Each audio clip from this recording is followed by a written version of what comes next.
3부 예배 드리러 나오신 분들에게 말씀을 통해서 큰 은혜 받으시기를 주 예수님의 이름으로 축복합니다.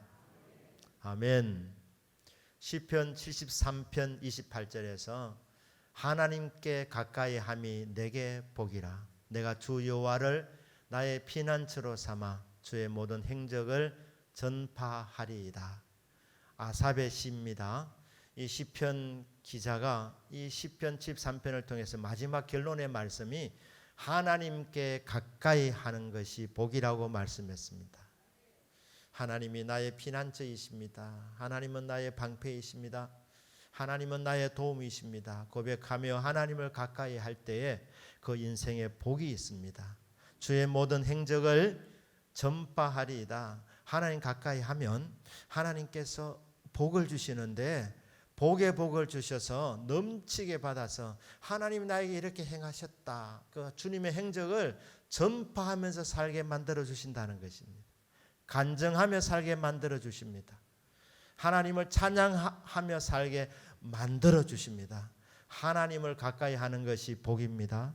그 하나님을 인하여서 복을 받고 하나님의 크신 은총을 경험하고 경험해서 하나님이 하신 일을 크게 자랑하며 전도하며 전파하며 간증하며 살아가는 저와 여러분의 믿음이 되기를 주 예수님의 이름으로 축복합니다. 아멘. 그런데 문제가 있습니다. 하나님을 가까이 하는 것이 복입니다. 하나님 가까이 해야 되는데 하나님이 눈에 보이지 않습니다. 하나님이 멀리 계신 것 같습니다. 하나님은 느낄 수도 없습니다.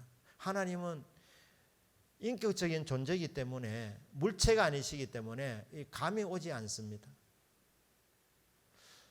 그런데 하나님을 가까이 하고 싶은데 하나님은 보이지 않고 들리지 않고 느껴지지 않는데 현실에서 우리에게 주는 유혹들이 있습니다.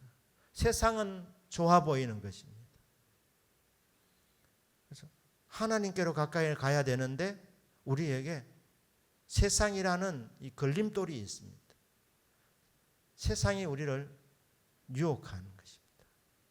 세상 만만한 것 아닙니다. 세상이 화려하게 보입니다. 좋은 것들이 있습니다. 그래서 저는 유혹이라고 이렇게 소재를 달아놨는데 제가 이 말씀을 준비하면서 떠올랐던 단어가 영어로 텐션이었습니다. 텐션. 이게 대치 상태, 긴장. 우리가 하루에 음식을 3번 드십니다. 3번 식사를 하는데 그 텐션이 있습니다. 음식은 두 종류 아닙니까? 맛있는 게 있고 몸에 좋은 게 있습니다. 맛있는 게 몸에 좋으면 얼마나 좋겠습니까? 그런데 맛있는 것 중에는 몸에 해가 되는 것이 훨씬 더 많습니다. 그러니까 식사도 사실 이게 전쟁입니다. 텐션이 있습니다. 갈등 관계가 있습니다. 긴장 상태가 있습니다. 맛있는 게 이게 우리를 유혹하는 것입니다. 달콤한 음식들, 설탕이 많이 들어간 음식들, 아이스크림, 탄산음료 맛있습니다. 몸에는 안 좋습니다. 밀가루 음식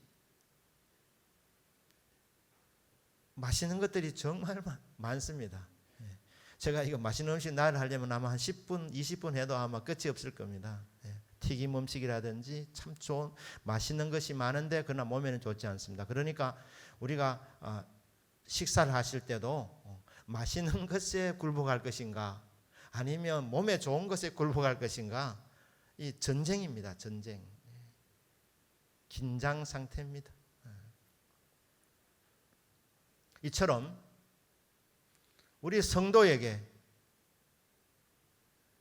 세상이 있고 하나님이 존재하고 계십니다. 세상이 달콤하게 보입니다. 세상이 멋있어 보입니다. 화려하게 보입니다. 세상을 가까이 하면 세상에 벗이 되는 것입니다. 근데 이것을 오늘 4장 4절은 간음한 여자들이여 이렇게 말합니다. 간음한 여자들이 그러니까 굉장히 나는 뭐 간음도 안 했는데 이렇게 하면서 멀리 생각하는데 간음한 여자들이 누구냐? 간음한 여자들은 세상을 벗삼는 사람, 세상을 가까이 하는 사람, 세상의 그 유혹을 받아들여서 세상 것이 좋아서 따라가다가 세상 속에 그냥 묻혀 있는 사람, 이런 사람이 바로 영적으로 간음한 사람들입니다. 5절에 보니까 너희는 그랬지 않습니까? 너희는 간음한 여자들이여, 세상을 벗삼아 살아가는 인생들아, 너희는, 이 불신자를 가리키는 것이 아닙니다. 이 너희는 야고보서 1장에 보시면 흩어져 있는 나그네들, 그리스도인들을 향해서 말씀하고 있습니다. 그런데 그리스도인들이 세상을 가까이 하면, 세상이 친구가 되면 어떻게 되느냐? 이게 간음한 여자가 되는 것입니다. 신부인데 영적 남편인 하나님을 버리고 세상이 친구가 되는 것입니다. 이것이 뭐냐? 하나님과 원수가 되는 것이라 말씀합니다. 그리스도인이 하나님의 기쁨이 되어야 하는데 하나님의 원수로 살아간다는 것, 일어나서는 안 되는 일이 벌어질 수 있다고 말씀하고 있는 것입니다. 그리스도인들이 하나님을 가까이 하지 않고, 하나님을 사랑하지 않고 세상을 가까이 하고 세상이 친구가 되면 그 사람은 하나님의 원수라고 이렇게 말씀하고 있습니다. 5절에 하나님이 우리 속에 거하게 하신 성령이 시기하기까지 사모한다. 그러니까 우리 안에 예수를 믿는 순간 성령님이 돌아 계시는데, 우리가 세상을 자꾸 사랑하고 세상을 가까이 하면 우리한테 성령님이 시기하신다고 말합니다. 성령님이 탄식하신다고 말씀하십니다. 성령님이 안타까워하신다고 말씀하십니다. 왜 그러느냐? 세상을 가까이 하는 것은 하나님을 대적하는 생활을 하는 것입니다. 하나님의 원수가 되는 것입니다. 세상에 굴복하는 것은, 세상을 가까이 하는 것은 그 세상의 배후에 마귀가 있기 때문에 마귀에게 굴복하는 것입니다. 하나님께 굴복할래? 세상에게 굴복할래? 세상에 굴복하면 마귀에게 굴복하는 것이다. 굴복이라는 말은 이게 비인격적인 것도 포함되어 있습니다. 그러니까 마귀에게 굴복한다는 말은 마귀에게 종이 된다는 것입니다. 자유도 없이 마귀에게 매이는 인생이 된다. 마귀에게 종이 되는 삶을 살아가게 된다. 성령님이 왜 시기하느냐? 성령님께서 왜 안타까워하시느냐? 성령님께서 왜 그렇게 마음 아파하시느냐? 성령님이 왜 탄식하시느냐? 마귀의 종이 되면 가는 길이 뻔하기 때문입니다. 마귀는 세상을 통해서 우리를 유혹하지만 먹어봐라, 참 달콤하다. 남들도 다 이 정도는 한다. 세상에 그냥 왔다가 그냥 구원만 받을래. 세상의 즐거움도 맛봐야 되지 않겠나? 네가 무슨 수도성이냐? 남들도 다 누린다. 그러니까 좀 적당하게 누리면서 살아야 된다. 왜 그래 비참하게 살려고 하느냐? 이렇게 계속해서 세상의 좋은 것들로 유혹하는 것입니다. 맛봐라, 맛봐라. 그런데 마귀에게 그걸 통해서 붙들리면 마귀의 밥이 되면 어떻게 되느냐? 그 길은 멸망길입니다. 세상이 화려하게 보여도 신기루와 같습니다. 열매 없습니다. 안 됩니다. 불행해집니다. 그리고 마지막에 멸망입니다. 성령님이 그걸 너무너무 잘 알기 때문에 시기하기까지 사모하시는 겁니다. 탄식하는 것입니다. 안타까워하시는 것입니다. 세상을 짝하는 것이 바로 마귀의 밥이 되는 것이다. 마귀에게 굴복하는 것이다. 그 배후에 사탄의 역사가 있다. 하나님을 가까이 해야 되지 않겠느냐? 성령님께서 계속해서 탄식하시면서 세상을 짝하려는 우리 그리스도인들을 계속해서 권고하십니다. 그렇게 하면 어려운 일이 일어난다 말씀하고 있는 것입니다. 우리가 교회를 다니다 보면 교인으로 살다가 어느 한순간에 믿음이 들어오게 됩니다. 하나님이 나를 사랑의 눈으로 지켜보고 계시는구나. 이게 깨달아지게 됩니다. 그때부터 사실 신앙생활이 시작되는 것입니다. 그전에는 교인이고 하나님이 눈동자같이 저를 지켜보시며 보호하고 계신다, 주목하고 계신다, 이게 의식되어지는 것, 그때부터 이제 신앙생활이 시작되는 것입니다. 오늘 본문의 4장 10절 말씀을 보시면 주 앞에서 낮추라 이렇게 되어 있지 않습니까? 그러니까 어느 날 순간에 주님이 인식되기 시작합니다. 주님이 나를 보고 계신다, 듣고 계신다, 내 모든 일거수일투족을 헤아려 보고 계신다.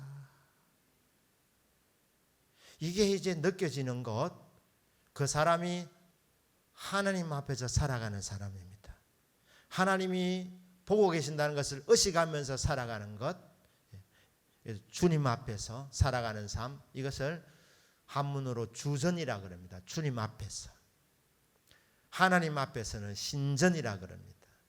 하나님 앞에서 살아가는 것을 신전의식이라 그럽니다. 하나님 의식하면서 살아가는 삶입니다. 그런데 이게 종교개혁자들의 믿음의 모토 중에 하나입니다. 코람데오, 하나님 앞에서.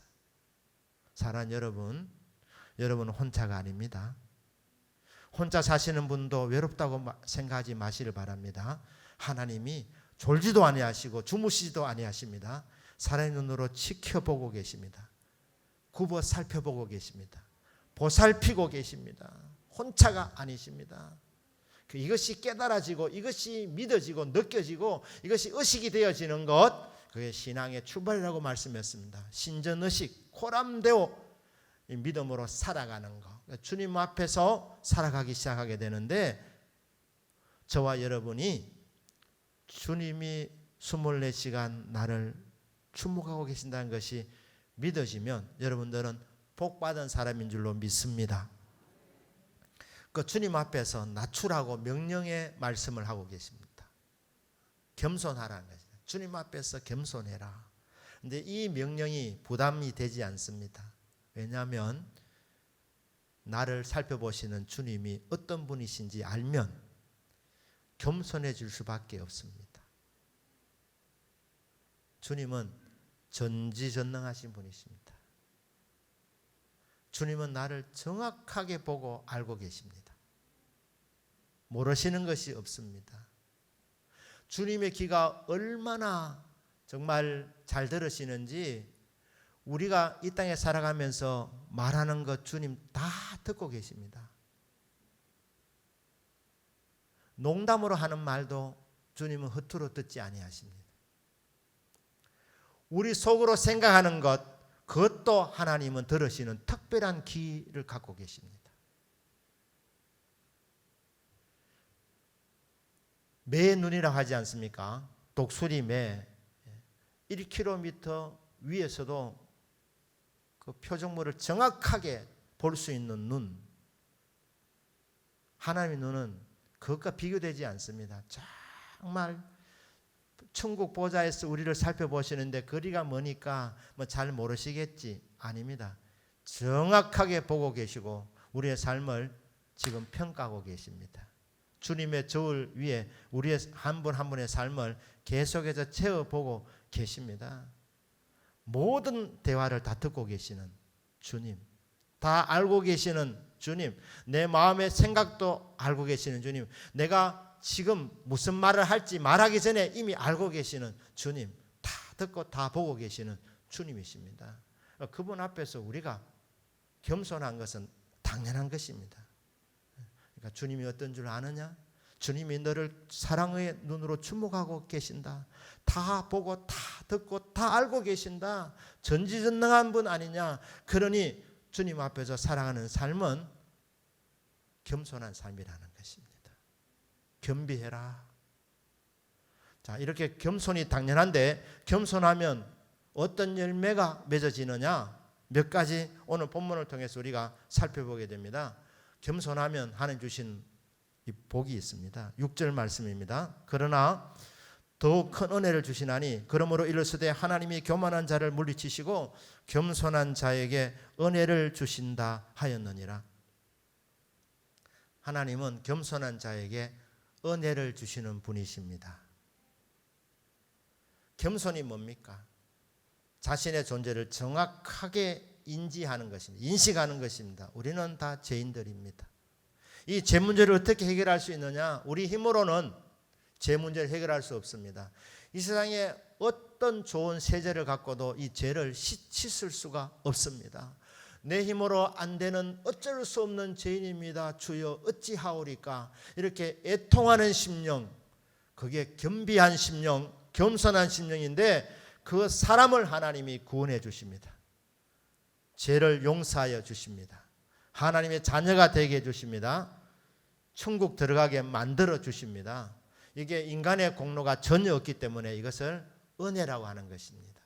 공짜로 주신다는 것입니다. 아무 대가를 원하지 않습니다. 왜냐하면 예수님이 십자가에서 이미 대가를 다 지불하셨기 때문에 너희들이 할 수 있는 것은 아무것도 없다. 단지 죄인임을 인식하고 주여 어쩔 수 없는 죄인입니다. 이렇게 겸손하게 하나님 앞에 죄인의 모습으로 나가서 죄인임을 인정하기만 해라.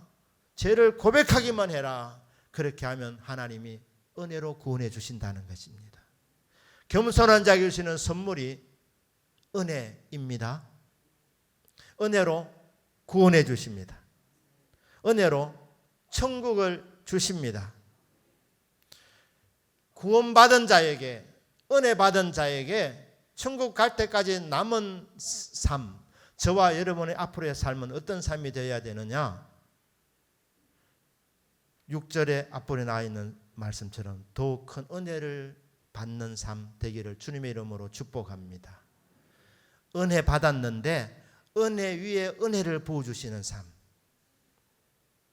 은혜 위에 은혜, 그 위에 은혜, 또 그 위에 은혜, 또 그 위에 은혜, 계속해서 은혜가 부어지는 삶. 나이아가라 폭포 사진을 찍고 그 폭포 사진의 제목을 더 많은 것이 계속해서 따라올 것입니다. 그렇게 제목을 누가 잡았다 그러는데 우리 하나님의 은혜는 그렇습니다. 이미 하나님께서 우리에게 은혜를 많이 주셨고 계속해서 나이아가라 폭포에서 물이 계속해서 떨어져 내려오듯이 끊임없이 하나님의 은혜가 우리들에게 부어지게 될 것입니다. 은혜 받은 자에게 더욱 은혜를 주시는 하나님, 더욱 큰 은혜를 주신 하나님, 은혜 위에 은혜를 쏟아부어 주시는 하나님, 누구에게?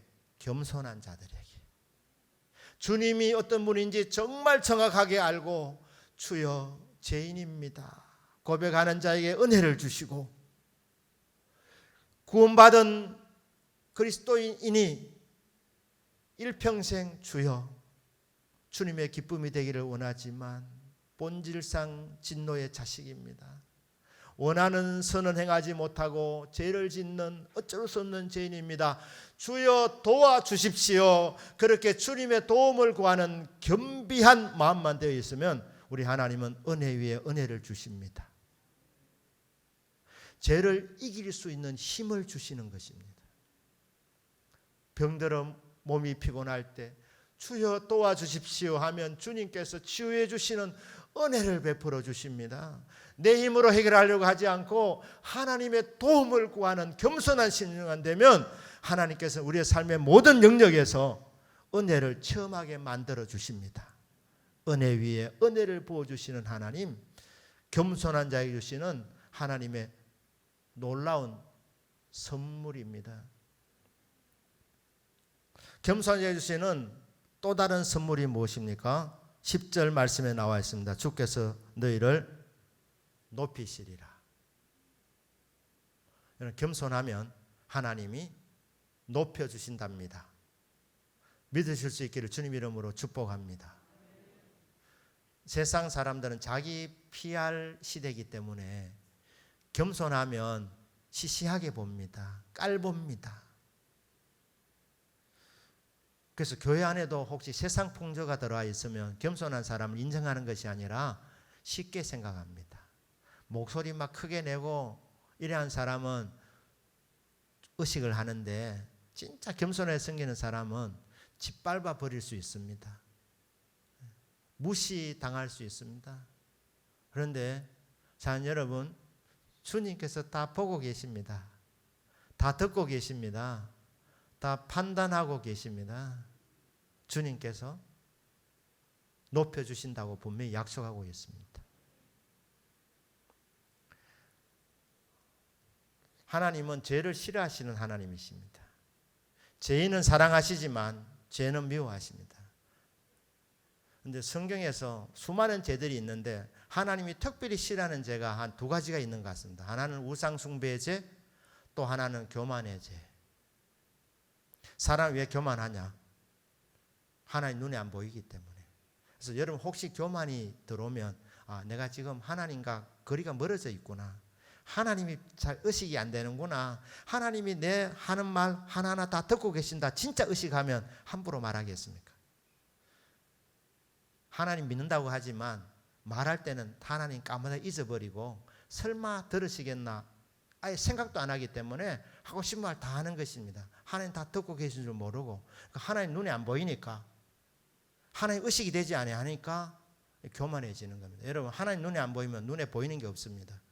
하나님 안 보이면 자기가 최고인 줄 압니다. 사람은 다 하나님 같이 되려는 그 본성을 갖고 있기 때문에 지가 제일 똑똑하고 지가 제일 잘난 줄 그렇게 아는 것이 다 인생입니다. 하나님 안 보이면 하나님 의식이 되지 아니하면 사람은 자연스럽게 교만하게 되는데 교만하면 하나님이 정말 싫어하십니다. 오늘 4장 6절에서 하나님은 교만한 자를 어떻게 한다 그랬습니까? 물리치신다 했어요. 물리치신다. 하나님 싫어가지고 교만한 사람이 예배드려도 안 맞는다는 것입니다. 기도해도 하나님 도와주십시오. 그래도 하나님이 나 싫다, 너 싫다 그러면서 하나님이 그 기도를 물리치신답니다. 그러나 겸손한 자들에게는 은혜를 주시느니라. 잠언서 3장 34절에서 진실로 그는 거만한 자를 비웃으시며 겸손한 자에게 은혜를 베푸시나니. 하나님은 교만한 자를 물리치시고 교만, 거만, 오만, 불손 이게 전부 다 비슷한 겁니다. 교만한 자를 하나님이 하늘에서 보시면서 비웃으신다 그랬습니다. 비웃으신다. 겸손한 자에게는 은혜를 베풀어 주십니다. 잠언서 18장 12절입니다. 사람의 마음의 교만은 멸망의 선봉이요 겸손은 존귀의 길잡이니라. 교만하면 멸망받는 길에 앞장선다는 것입니다. 겸손하면 존귀의 길잡이라. 그 길은 존귀한 길이라는 것입니다. 그 길을 걸어가면 존귀하여집니다. 베드로전서 5장 5절 6절입니다. 젊은 자들아 이와 같이 장로들에게 순종하고 다 서로 겸손으로 허리를 동이라. 하나님은 교만한 자를 대적하시되 겸손한 자들에게는 은혜를 주시느니라. 그러므로 하나님의 능하신 손 아래에서 겸손하라. 때가 되면 너희를 높이시리라. 거기 보면 하나님께서 교만한 자를 대적하신다. 교만한 자를 하나님은 마귀 대하듯이 하시겠다. 대적하시겠다. 마귀의 죄가 교만의 죄이기 때문에 교만한 자를 대적하시고 물리치시고 비웃으시고 그 길은 멸망으로 가는 길이고 겸손한 자들에게는 은혜를 주시느니라. 그러므로 분명하지 않느냐? 하나님의 능하신 손 아래에서 전능자의 손 아래에서 겸손해라. 남이 몰라줘도 상관없다. 묵묵하게 주님을 기다려라. 주님이 다 보고 계시다가 어느 날 하나님이 너 되었구나, 너 합격이다. 그날이 반드시 오게 된다는 것입니다. 그날 하나님이 너를 반드시 높이시리라. 부사를 하나 넣는다면 반드시입니다. 오늘 4장 10절에서도 주 앞에서 낮추라. 그러면 주께서 너희를 반드시 높이시리라. 하나님께서 겸손한 자를 반드시 높여줄 줄로 믿습니다. 그러니까 일평생 여러분 주님 앞에서 주여 나는 주님의 도움 없이는 살 수 없습니다. 주여 도와주십시오. 보살펴 주십시오. 은혜 베풀어 주십시오. 이렇게 주님의 도움을 요청하면서 살아가는 인생 하나님 존귀하게 만들어 주십니다. 은혜 위에 은혜를 부어 주십니다. 겸손의 또 다른 열매는 복종입니다. 하나님께 복종이 되는 것입니다. 하나님 뜻대로 살 수 있게 만들어 주신다는 것입니다.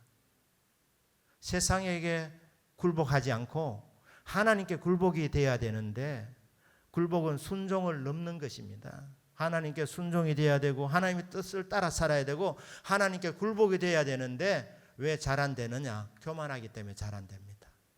하나님 도와달라고 엎드리면 겸비하면 하나님께서 힘을 줄 줄로 믿습니다. 하나님 뜻대로 살 수 있도록 힘을 공급해 주시는 것입니다. 아브라함의 아내 사라가 굉장히 예뻤습니다. 아비멜렉 왕이 딱 보니까 사라가 진짜 예뻤습니다. 누구냐 그러니까 내 아내입니다 이렇게 말해야 되는데 내 누이입니다 이렇게 말하니까 이 아비멜렉이 가만히 있겠습니까? 돈 있고 권력이 있는데 예쁜 여자를 그냥 데리고 간 것 아닙니까? 아내 삼으려고. 그런데 그날 밤에 하나님이 나타나신 겁니다. 아비멜렉에게 그 여자 임자 있는 부인이다. 남편이 있는 몸이다. 가까이 하지 마라. 건드리면 너 죽는다. 너뿐 아니라 너 집안에 있는 이 궁중에 있는 모든 사람들 다 죽어나갈 줄 알아라. 하나님이 겁을 주셨습니다. 그때 아비멜렉이 뭐라 말합니까? 하나님, 내 잘못한 거 없습니다. 부인이라고 말한 것을 내가 뺏어온 것 아닙니다. 부인이 아니라고 아브라함이 말했지 않습니까? 누이라니까 제가 데려왔습니다. 순전한 마음으로 데려온 것밖에 없습니다. 그때 하나님 말씀합니다. 나도 네 마음을 알기 때문에 가까이 하지 않도록 내가 너를 그래서 막았느니라. 여러분 겸손하면 하나님이 죄짓지 않도록 때로는 막아주십니다.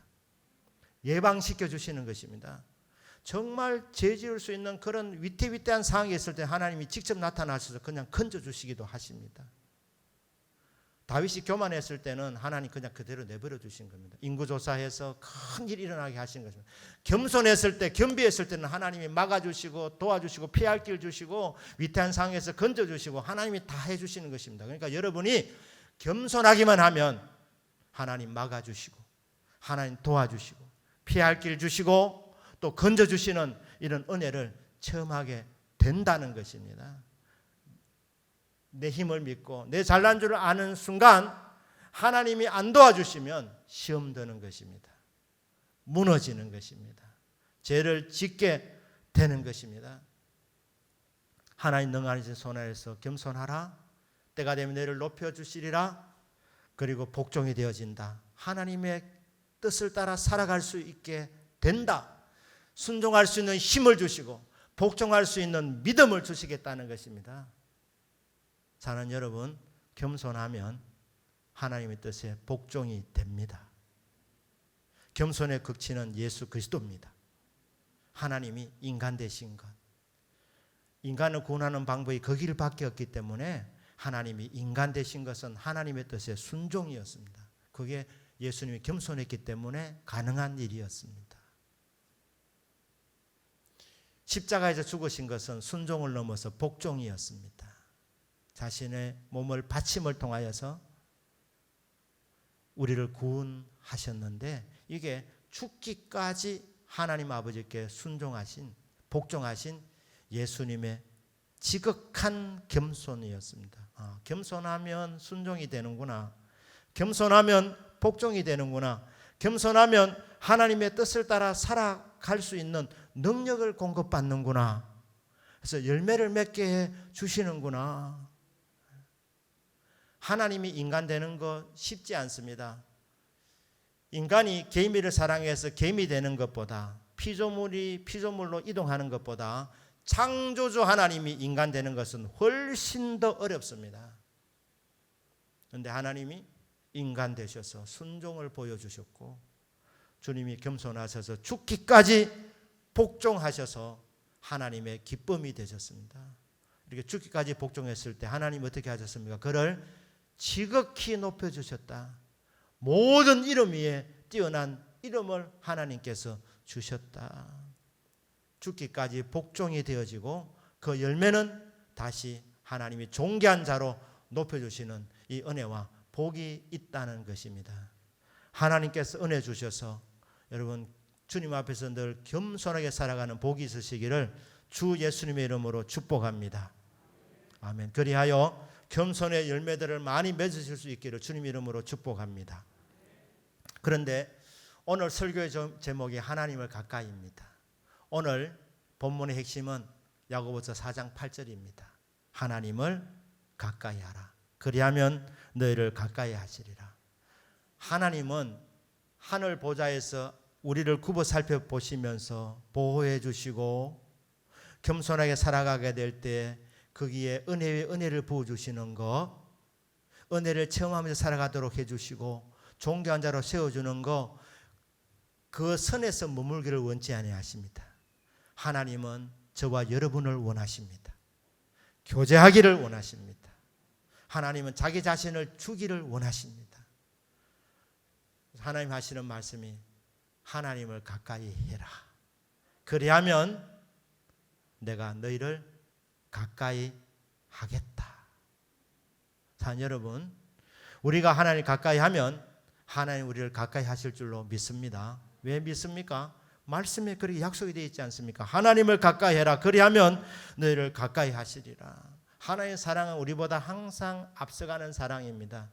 우리가 세상을 그리워하고 세상의 마음에 향할 때도 우리 하나님은 변치 아니하시고 끊임없이 우리를 바라보셨습니다. 사랑의 시선을 주셨습니다. 주목하셨습니다.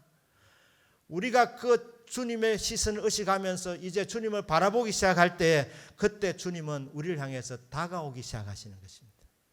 우리가 주님을 향해서 걷기 시작하면 하나님은 달려오십니다. 우리가 하나님을 향해서 달려가면 하나님은 날아오십니다. 천국과 이 땅의 거리가 굉장히 먼데 우리가 하나님 향해서 마음문을 열면 하나님이 걸어오시고 다가오시다가 우리가 하나님 향해서 정말 사모하는 마음으로 나아가면 하나님께서 달려오시는데 순간적으로 교제가 일어날 수 있도록 하나님이 우리 곁에 다가오시는 줄로 믿으실 수 있기를 주님의 이름으로 축복합니다. 그렇구나. 하나님 가까이 하기만 하면, 하나님 사모하기만 하면 하나님이 우리 곁에 다가오시는구나. 하나님이 우리를 만나시려고 모든 준비 다 해놓으셨습니다. 준비 다 해놓으시고 기다리시는 하나님, 우리와 교제를 원하시는 하나님. 탕자가 있었는데 아버지에게, 살아있는 아버지에게 유산을 달라고 했습니다. 원래 아버지가 죽어야 유산을 받는 게 이게 정상적인데, 아버지 살아있는데 아버지 내 몫을 주십시오, 이런 아이들을 페루나라고 합니다. 페루나. 그러니까 이 탕자는 페루나였습니다. 아버지가 그래도 사랑해서 원하니까 유산을 주었습니다. 이걸 받아가지고 아버지에서 멀리 도망갔습니다. 아버지 품을 벗어났습니다. 멀리 가서 아버지 생각 안 했습니다. 날마다 잔치하면서 술이 친구고 친구가 친구고 이렇게 허랑방탕하다가 재산 다 날렸습니다. 그러니 여자도 떨어져 나가고 친구도 떨어져 나가고 돈도 다 떨어져 나갔고 나중에 몸에 병까지 들었습니다. 비참해졌습니다. 그때 아버지가 생각이 났습니다. 어려울 때 비로소 아버지 생각이 났는데 돌아가야 되겠는데 자기가 저지른 짓을 생각해 보니까 돌아갈 면목이 서지 않습니다. 양심이 돌아왔던 것입니다. 아버지 집으로 가야 되는데 그곳에는 모든 것이 풍족한데 아버지 곁에 사는 것이 행복인 줄 나는 그때 정말 몰랐구나. 돌아가야 되겠는데 면목이 없어서 내가 이렇게 해야 되겠다. 아버지 아들이라고 말한 것은 내가 이게 아버지 유산을 달라고 할 때 이미 부자 관계가 이미 끊기를 각오했었기 때문에 자격이 되지 않는다 해서 아버지 집에는 종들이 많은데 종 중에 하나로 저를 받아주시길 바랍니다. 그래도 받아주실까 하면서 그렇게 아버지 집을 향해서 발걸음을 옮기고 있습니다. 그러나 아버지는 아들이 집을 나간 이후로부터 밤마다 문을 열어놓고 기다리시는 아버지였습니다. 낮에 맨정신으로 못 올 것 같아서 부끄러울 것 같아서 밤에 문을 활짝 열어놓고 몰래라도 들어오너라 환영한다 해서 밤마다 문을 열어놓고 기다리시는 아버지. 사랑 여러분, 하나님 아버지 마음이 이와 같습니다. 저와 여러분 완벽하지 않습니다. 예수님 믿어도 아직 부족한 부분이 정말로 많습니다. 우리의 죄 때문에, 우리의 연약함 때문에 기죽지 말기를 바랍니다. 하나님은 여전히 사랑하시고 우리를 만나기를 기대하시고 모든 것을 다 준비해 놓으시고 은혜 주실 것 다 마련해 놓으시고 복을 다 마련해 놓으시고 우리를 기다리시는 하나님 아버지십니다. 믿고 나아가기만 하면 되는 것입니다. 아, 그렇구나. 하나님은 기다리고 계시는구나. 복을 준비해 놓으시고 은혜 위에 은혜를 주실 것을 다 마련해 놓으시고 마음문을 열기만 기다리고 있구나.